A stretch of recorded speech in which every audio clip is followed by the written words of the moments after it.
നന്മ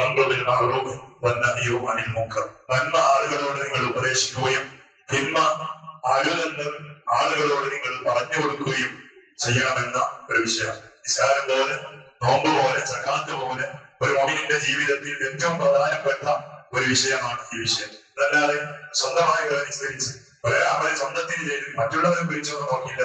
മുകളിൽ പിടിച്ചാലെന്ത്, മുകളിൽ പിടിച്ചാലെന്ത്, ഒതിക്ക് പിടിച്ചാലെന്ത്, പിന്നെ ഓന്റെ വീട്ടിൽ എന്ത് തോന്നിയാസം നടന്നാലെന്ത്, എന്റെ കാര്യം ചിന്താവാണ്, മറ്റുള്ളവന്റെ കൊള്ളാമ, അത് ഇസ്ലാമല്ല. അതിന്റെ ഗൗരവത്തെ കുറിച്ചാണ് ഇത് നമ്മുടെ ബന്ധുക്കളപ്പോൾ പറഞ്ഞത്. ആദ്യമായി പറഞ്ഞു സദ്യവർക്കും വലിയ ആശി ഭോജനങ്ങള് തെറ്റുകളെ തൊട്ട് നിങ്ങളോട് വളരെ കർശനമായ രൂപത്തിൽ അതിന്റെ ആക്കിയത്. അതായത് അത് പാടില്ല, അതിന്റെ ഒരു ഭീഷണി നിങ്ങൾക്ക് ഏൽപ്പിക്കുകയാണ്. തെറ്റ് ചെയ്യാൻ പാടില്ല. തെറ്റ് സൂക്ഷിച്ച് ജീവിച്ചവൻ അവൻ വിജയിച്ചവനാണ്. ഏത് തെറ്റാവട്ടെ, ചെറുതായാലും വലുതായാലും തെറ്റ് തെറ്റ് തന്നെയാണ്. അത് ചെയ്യുന്നത് മുഴുവനും അള്ളാഹു തന്നെ നിയമത്ത് ഉപയോഗിച്ചിട്ടാണ്. അവന്റെ ആരോഗ്യം, അവന്റെ സമ്പത്ത്, അവന്റെ സമയം ഇതൊക്കെയും ചെലവഴിച്ചിട്ട് ചെറിയ തെറ്റാണെങ്കിലും വലിയ തെറ്റാണെങ്കിലും അത് പാടില്ല. അത് സൂക്ഷിച്ചവൻ അവൻ വിജയിച്ചവരാണ്. മൗലയായ അള്ളാഹുവിന്റെ ധിക്കാരം ചെയ്തവൻ അവൻ പരാജയപ്പെട്ടവനാണ്. അതിഷ്ഠി നിങ്ങൾ ഒരിക്കലും പെട്ടുപോകരുത്, അതിലൊരിക്കലും നിങ്ങൾ അകപ്പെട്ടു പോകരുത്. കഴിവിന്റെ വരമാവും. കാരണം തെറ്റ് ചെയ്യാതെ ജീവിക്കാൻ പറ്റൂല. കാരണം ഞങ്ങൾ ആരും അസുഖങ്ങളോ അർഹൂറിങ്ങളോ അല്ല. ദുർബല നിമിഷങ്ങൾ നമ്മുടെ മുന്നിൽ ഒത്തുവരുമ്പോ തെറ്റ് ചെയ്തു പോകുന്നവരാണ്. എന്നാലും കഴിവിന്റെ വരമാവധി ആ തെറ്റ് ചെയ്യാതെ ജീവിക്കാൻ, നന്മയായി ജീവിക്കാൻ നിങ്ങൾ തയ്യാറാകണം.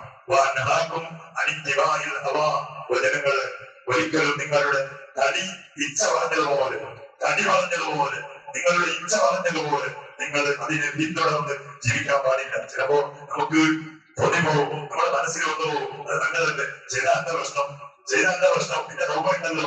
എപ്പോ എനിക്ക് ഒരു കാലം ജീവിക്കട്ടെ, ആദ്യം നേർച്ചയ്ക്ക് ശേഷം പഠിക്കാൻ രോഗങ്ങൾ വന്നിട്ടല്ലേ പഠിക്കാൻ കൊച്ചു ഇങ്ങനെ പോകട്ടെ. അങ്ങനെ ഒരിക്കലും നിങ്ങൾ ചിന്തിക്കുന്നവരാകരുത്. നിങ്ങൾ കഴിവിന്റെ പരമാവധി തടീച്ച പറഞ്ഞതുപോലെ ജീവിക്കാതെ നിങ്ങൾ അള്ളാഹുവിന്റെ പൊരുത്തം ആഗ്രഹിച്ച് ജീവിക്കാൻ വേണ്ടി തയ്യാറാകണം. മോനികള് ഇന്നത്തെ കാലം അങ്ങനെയാ. എല്ലാ രൂപത്തിലും തെറ്റുകൾ തന്നെ മാറ്റി പിടിക്കുന്ന കാലം. ഒരു ഉസ്താദിന്റെ വാദം കേട്ടപ്പോ ഭയങ്കര വരാറായിരിക്കും. എന്താ ആ ഉസ്താദ് എപ്പോഴും മക്കൾക്ക് വേണ്ടി, രക്ഷിതാക്കൾക്ക് വേണ്ടി ക്ലാസ് എടുത്തു കൊടുക്കുന്ന നല്ല ഉസ്താദാണ്. ആ ഉസ്താദ് ക്ലാസ്സിന്റെ ഇടയിൽ മുമ്പ് കഴിഞ്ഞ ഏതോ ഒരു ക്ലാസ്സിന്റെ ഇടയിൽ മക്കളോട്, കാരണം ഇന്ന് നമ്മുടെ മക്കൾ എന്ന് പറഞ്ഞാൽ ഷോർട്ട് വീഡിയോക്ക് അടിമപ്പെട്ട മക്കളാണ്. നമ്മുടെ മക്കളെ കയ്യിൽ മൊബൈൽ കൊടുത്താൽ പിന്നെ എത്ര മണിക്കൂറായാലും ആ മക്കൾക്ക് സമയം പോലെ അറിയും. കാരണം എന്റെ 30 സെക്കൻഡ് ഇങ്ങനെ ഓടി നോക്കി ഇങ്ങനെ അടിച്ചു നിൽക്കുന്ന കാലം. അപ്പൊ അതിന്റെ ഭയാനകമായ അവസ്ഥയെ കുറിച്ച്, അതിന്റെ പ്രോബ്ലമിനെ കുറിച്ച് ഒരു ക്ലാസ്സിൽ ഉസ്താദിന് പറഞ്ഞു കൊടുത്തപ്പോ അതിന്റെ ഇടയിൽ കൂടുതലായി മക്കൾ നോക്കിപ്പോകുന്ന നമ്മുടെ കേരളക്കാരായ 2 യൂട്യൂബേഴ്സ്, അതിന്റെ പേര് പറയുന്നത് പറഞ്ഞാലും അതൊരു പരസ്യമാണ്. വിരോധിച്ചുകൊണ്ട് പറഞ്ഞാൽ പരസ്യാന്ന് കാലം അതും പറയുന്നില്ല. ഭയങ്കര ഫേമസ് ഉള്ള ലക്ഷക്കണക്കിന് ആളുകൾ ചാനലുകൾ വീക്ഷിക്കുന്ന സബ്സ്ക്രൈബുള്ള ഒരു വ്യക്തിയാണ്. അവരുടെ പേര് പറഞ്ഞിട്ട് അവസാന ക്ലാസ് എടുത്തത്. ആ പേര് പറഞ്ഞതാണ് പ്രശ്നമായിരുന്നു. നമസ്കാരം പിന്നെ എന്റെ വാട്സപ്പിൽ എപ്പോ നോക്കിയാലും തെരുവില്ല, എപ്പോ നോക്കിയാലും ആക്ഷേപങ്ങളാണ്. എന്നിട്ട് ആ ഉസ്താദിനോട് ആളുകൾ ചെറുപ്പക്കാർ ചോദിക്കാൻ, ഉസ്താദെ നിങ്ങൾ ഒരു ക്ലാസ്സിൽ മൈക്ക് കിട്ടിയപ്പോ അവർക്കെതിരെ നിങ്ങൾ വിമർശനം നടത്തിയിട്ട് അവർ അത്ര ഉയർന്നവരാ, എത്ര കഷ്ടപ്പെട്ടിട്ടുണ്ട് എന്ന് നിങ്ങൾക്ക് അറിയുമെന്നാണ് ചോദ്യം. അവർ എത്ര കഷ്ടപ്പെട്ടിട്ടുണ്ട്. ഇപ്പോൾ ഒരു സിനിമ ഉണ്ടാക്കാൻ വേണ്ടി എത്ര കഷ്ടപ്പാട്, എത്ര കോടികൾ ചെലവഴിക്കണം. പത്രത്തിന് മറ്റേ 300 കോടി, 1000 കോടി, 700 കോടി ഒരു സിനിമ ഉണ്ടാക്കാൻ എത്ര കഷ്ടപ്പാടുണ്ട്. അത് കഷ്ടപ്പെട്ടുണ്ടാക്കിയതാണ് എന്ന് പറഞ്ഞിട്ട് നമുക്കത് നോക്കാനായാലാവും. കണ്ണെടുക്കുന്ന ആള് കണ്ണെടുക്കാത്ത പണിയുണ്ട്. എങ്ങനെ വലിയ കാര്യങ്ങളെ കാണാൻ ഭയങ്കര പേടിയാണ്. അത് കേടിക്കാണ് ചെത്തിയിൽ പിടിച്ചിട്ട് ആ ചട്ടി ഇങ്ങനെ പുറത്തിൽ വെച്ചിട്ട് അതിന് നോക്കി കൊണ്ടുവരാം. അപ്പൊ കഷ്ടമുണ്ട്, ഞാൻ കുറ്റം പറ്റുമോ? എന്ത് വിഷയം ഇത്ര കഷ്ടപ്പാടുണ്ടെന്ന് പറഞ്ഞിട്ട് ഒരാള് ഒരു ബാങ്ക് കവച്ചാണ് എത്ര ദിവസം പ്ലാൻ ചെയ്യണോ, എത്ര മിഷൻ വേണോ, എന്തെല്ലാം സൗകര്യങ്ങൾ വേണോ, അതെല്ലാം ചെയ്തിട്ട് ഒരു ദിവസം കക്കാനുണ്ട് കോടിക്കണക്കി 1000 കോടി 300 കോടി. എന്നിട്ട് ഞാൻ അങ്ങനെ കള്ളപ്പ് പറയാൻ പാടിപ്പോ എത്ര കഷ്ടപ്പെട്ടിട്ടല്ലേ ഈ കണ്ടത്. എന്ത് പോയത്താണ് പറയും. സുബ്ഹാനല്ല, അവസ്ഥ ഭയങ്കര വേദനാണെന്ന് പറയും. ഒരാളെ കുറിച്ച് നമ്മുടെ മക്കൾക്കാണ് അവസ്ഥ പറയാണ്.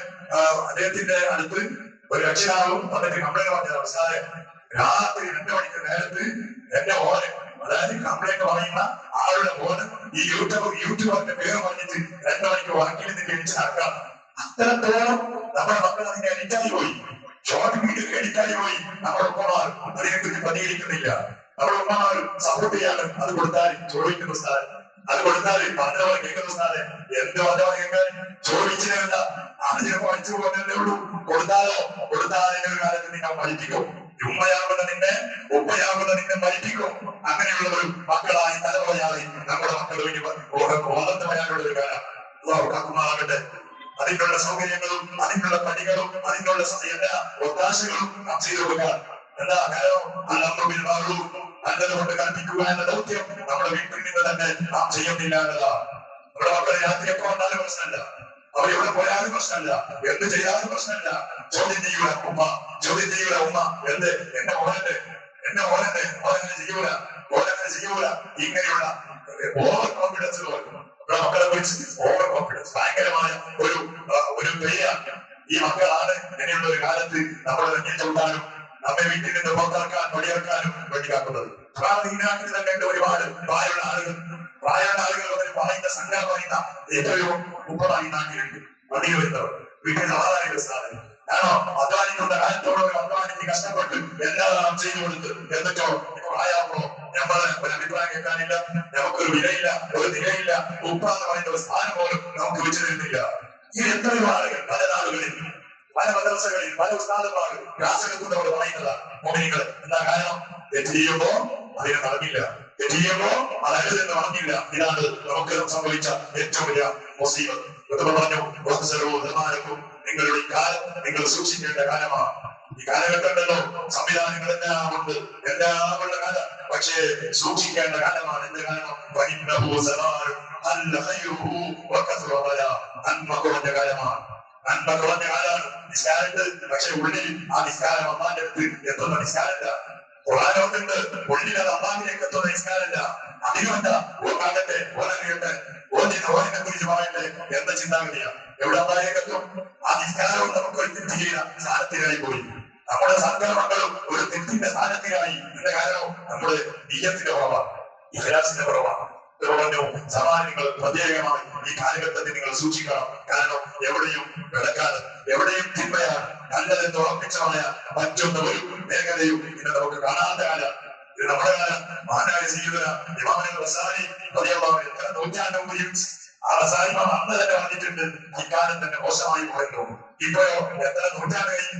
എന്നിട്ട് എന്ത് ഹൈർ പ്രതീക്ഷിക്കാനാണ്? ഒരു ഹൈറും പ്രതീക്ഷിക്കാനില്ലാത്ത കാലം. ഇല്ലയോ? അവനെ കുറിച്ച് ചിന്തിച്ച് അല്ലാഹുവിലേക്ക് അടുക്കാൻ വേണ്ടിയിട്ടുള്ള ഒരു പ്രതിജ്ഞ ചെയ്താൽ ചെറിയ രൂപത്തിൽ അവർക്ക് നന്നാകാം. എന്നിട്ട് പറഞ്ഞു, ഓ ജനങ്ങള്, നിങ്ങൾ ആളുകളോട് നന്മ കൽപ്പിക്കണം. ആളുകളോട് നിങ്ങൾ ദാവത്ത് ചെയ്യണം. അവർക്ക് നിങ്ങൾ അത് പറഞ്ഞു കൊടുക്കണം. അതിന്റെ പേരിൽ ചിലപ്പോ നിങ്ങൾ ചീത്ത വാക്ക് കേൾക്കേണ്ടി വരും, ചിലപ്പോ അടികൊള്ളേണ്ടി വരും, ചിലപ്പോൾ നിങ്ങളുടെ സ്റ്റാറ്റസ് തകർന്നു പോകും. പ്രശ്നമില്ല. കാരണം മഹാന്മാരായ സ്വഹാബത്തുൽ അതൊക്കെ തരണം ചെയ്യില്ലേ? ഉമ്മ വേണ്ടെന്ന് വെച്ചില്ലോ, ഉപ്പ വേണ്ടെന്ന് വെച്ചില്ലേ? ഉപ്പാനെ തലയെടുത്ത് വന്നില്ലേ മഹാനായ ഒരു സ്വാമി? എന്തിനു വേണ്ടി? ദീനിന് പരിശുദ്ധമായ ഹബീബായ റസൂലുള്ളാഹി ഞങ്ങൾക്കെതിരെ ഇസ്ലാമിനെതിരെ ശബ്ദിച്ചപ്പോൾ സ്വന്തം ഉപ്പയാണെന്നോ പോലും നോക്കാതെ ഉപ്പാന്റെ തല ഒരിച്ചെടുത്ത് വാടിന്റെ മുകളിൽ പൊക്കി പിടിച്ച് റസൂലില്ല ഞങ്ങളുടെ അടുത്ത് വന്നു.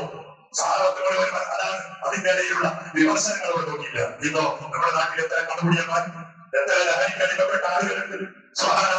എന്തെല്ലാം തോന്നിവാസം ചെയ്യുന്ന ആളുകളുണ്ട്. എന്നിട്ടോ ഞങ്ങൾ കണ്ടിട്ടായിട്ട് കണ്ടില്ലാത്തത് പോലെയാണ്. അവരെ കുറിച്ച് ഒന്നും പറയൂല. ചങ്ങായിമാർക്കെങ്കിലും പറഞ്ഞൂടെ? സാധാരണ നിങ്ങൾ ഒരു കൂട്ടായിട്ട് ഒരു 10 ആളുകൾ ഒരു ഫ്രണ്ട്സാണ്. എന്നാൽ ഈ 10 ആളുകൾ അവരിൽ ഒരാൾക്ക് കുറ്റം ചെയ്യുമ്പോൾ പറഞ്ഞുകൂടെ? അവരെ ചെയ്യുന്നത് ശരിയല്ല. നിസ്കരിക്കാനെങ്കിലും തുടങ്ങുന്നത് ശരിയല്ല. പള്ളിയിൽ വാങ്ങുപിടി കേൾക്കുമ്പോൾ ജമാഅത്തിൽ പോവാതെ ഏതെങ്കിലും ഹറാമായ പള്ളിയിലോ അല്ലെങ്കിൽ മറ്റുള്ള പദ്ധതികളിലോ പങ്കെടുക്കുന്നത് ശരിയല്ല. ഞാൻ മാത്രം സ്വർഗത്തിൽ പോയാൽ പോരാ, ഞങ്ങൾ ഇവിടെ മാത്രം ഒന്നിച്ച് ജീവിച്ചാൽ പോരാ. നാളെ സ്വർഗത്തിൽ നമുക്ക് ഒന്നിക്കണം, അവിടെയും കൂട്ടുകാരാകണം, അവിടെയും സന്തോഷിക്കണം. അതിന്റെ പോലെ കൂട്ടുകാര ചങ്ങാതി ഈ പള്ളിയുക കണ്ടുപിടി തീർത്ത് വേല വേണ്ട, പെണ്ണ് വേണ്ട, അശ്ലീലങ്ങളിൽ ബന്ധപ്പെടണ്ട എന്നൊരു ഉപദേശം എന്തുകൊണ്ട് നമുക്ക് ചെയ്തുകൂടാ? ഇല്ല. ഇന്ന് നാം അതൊക്കെയും വിട്ടു സ്വന്തം കാര്യം ചിന്താവാം. പറയുന്നത് എന്തൊരു ഞമ്മക്ക് ഞമ്മളിലേക്ക് പോയാൽ പോലെ ചിന്തിക്കുന്ന ആളുകൾ വിഗ്രഹമല്ല കമ്പനികളെ. ഇപ്പൊ ഇത്ര ആളുകൾ നമ്മുടെ സദസ്സിരിക്കുന്ന ആളുകൾ കുറച്ച് ആളുകൾ ഇവരോട് ഒരു ദ്വാരം ചെയ്യാം. എന്നാൽ ഈ ദ്വാരം അള്ളാഹു തആല കബൂലാക്കാൻ തടസ്സമാകുന്ന ഒരാളുണ്ടായാൽ അത് നമ്മുടെ ദ്വാരം പോകാം. കുടുംബബന്ധം വഹിക്കുന്ന ഒരാൾ നമ്മുടെ സദസ്സിലുണ്ടോ? കുടുംബം തെറ്റി ജീവിക്കുന്ന ഒരാൾ സദസ്സിലുണ്ടോ? കണ്ടുപിടിയായ ഒരാൾ സദസ്സിലുണ്ടോ? എന്നാൽ നമ്മുടെ ദ്വാരത്തിന് ഉത്തരം കിട്ടൂല. എന്ന് പറഞ്ഞാൽ കുറച്ചോനെ ഞമ്മന്റെ നല്ലവരല്ലേ, ഞമ്മന്റെ ഞമ്മൾ നശിപ്പിക്കുന്നില്ല കുറച്ചോനെ, എന്തുകൊണ്ട് നീ ദ്വാരം കബൂലാക്കുന്നില്ല എന്ന് പറയാൻ പറ്റോ? ഇല്ല. ഒരാളെ കൊണ്ടായിരിക്കും ചിലപ്പോ അതാപങ്ങൾ, ഒരാളെ കൊണ്ടായിരിക്കും ചിലപ്പോ മുസീബത്തരങ്ങൾ. പക്ഷേ ആ ആളെ നന്നാക്കേണ്ടതും അയാൾ ഉപദേശിക്കേണ്ടതും നമ്മുടെ ബാധ്യതയാണ്. നന്നാകുന്നതും ആവാത്തതും അവർക്ക് വിട്ടതാ നമ്മുടെ ദൗത്യം. ബുദ്ധിയാക്കണം. അബൂജഹലിന്റെ പോയി അഭിമാനങ്ങൾ വിളിച്ചത് ഇസ്ലാമിലേക്ക്. അബൂജഹലിനെ വിളിച്ചില്ലേ? അബൂലഹബിനെ വിളിച്ചില്ലേ? മുത്തുമത്തിനോട് നീ പറഞ്ഞു കൊടുത്തില്ലേ? ഓരെന്താ ശത്രുവല്ലേ, ഞങ്ങൾ എതിരാളിയല്ലേ, ഓരെന്തിനാ നീ പറഞ്ഞോ? ഇല്ല. അവരെ പിടിക്കാൻ വരാത്തതും വരുന്നതും അവർക്ക് വിട്ടതാ. വ്യക്തമായ പറഞ്ഞു കൊടുക്കൽ നമ്മുടെ ദൗത്യമാണ്, പ്രവാചകന്മാരുടെ ദൗത്യമാണ്. നൂഹ് അലൈഹിസ്സലാം 950 കൊല്ലം ഇവിടെ ജീവിച്ചു. രാത്രിയും പകലും ആളുകൾ വിളിച്ചു. പക്ഷേ സ്വന്തം ഭാര്യ മുസ്ലിമായില്ല, സ്വന്തം മകൻ മുസ്ലിമായില്ല. എന്നാൽ നൂഹ് അലൈഹിസ്സലാം നിർത്തിയോ? പദ്ധതി നിർത്തിയോ? ഇല്ല. അത് അവർക്ക് വിട്ടതാ. മുസ്ലിമാവരും അവർക്ക് വിട്ടത്. ഞാനോ എന്റെ ദൗത്യം പറഞ്ഞു കൊടുക്കുക. അത് നാം ചെയ്യണം. ചെയ്തില്ലെങ്കിൽ അതിന്റെ അപകടങ്ങൾ നാം ഓരോരുത്തരും ഏറ്റെടുക്കേണ്ടി വരും. എത്ര നിസ്കരിച്ചവരാ, ഒരാ ചെയ്തവരാ, നിങ്ങൾ അവരി കൊണ്ടുപോയി മുസ്ലിങ്ങളുടെ പള്ളിയിൽ അവിടെ ഒരു കണ്ടുകൂടിയ കസഞ്ചിനാവോ എന്താവും? പിന്നെ 5 കോടിക്കോ ഓന്റെ നവരിൽ കിട്ടുന്ന അതാറുകൊണ്ട് നീ പോലും പ്രയാസപ്പെടുന്നാണ് അടിമായ ഞങ്ങളുണ്ട്. ഒരു കണ്ടുകൂടിയ അവിടെ തമം ചെയ്യപ്പെട്ടാൽ, ഒരു നിസ്കാരം ഒഴിവാക്കിയവന് തമം ചെയ്യപ്പെട്ടാൽ അതിന്റെ വിപത്ത് മുഴുവൻ കവറാളികൾ അനുഭവിക്കുന്നതാണ്. അല്ലാഹു സലാമത്ത് നൽകുമാറാകട്ടെ. അതുകൊണ്ട് മുഅ്മിനീങ്ങളെ ആ ദൗത്യം നാം നിർവഹിക്കണം. ആദ്യമായി തുടങ്ങേണ്ടത് സ്വന്തം ശരീരത്തോട് ഈ നന്നാകണം. എന്നിട്ടോ പിന്നെ നിന്റെ ഉമ്മ, നിന്റെ ഭാര്യ, നിന്റെ മക്കൾ, നിന്റെ വീട്ടുകാർ, നിന്റെ കുടുംബം ഓരെ നന്നാക്കണം.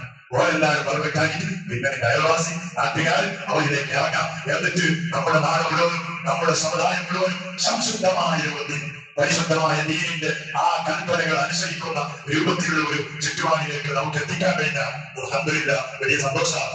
അതിനോട് കിട്ടുന്ന കൂലി എത്രയാണ്? റസൂലുള്ളാഹി പറഞ്ഞ 100 ശഹീദിന്റെ കൂലിയാണ്. 1-2 ശഹീദിന്റെ കൂലിയല്ല.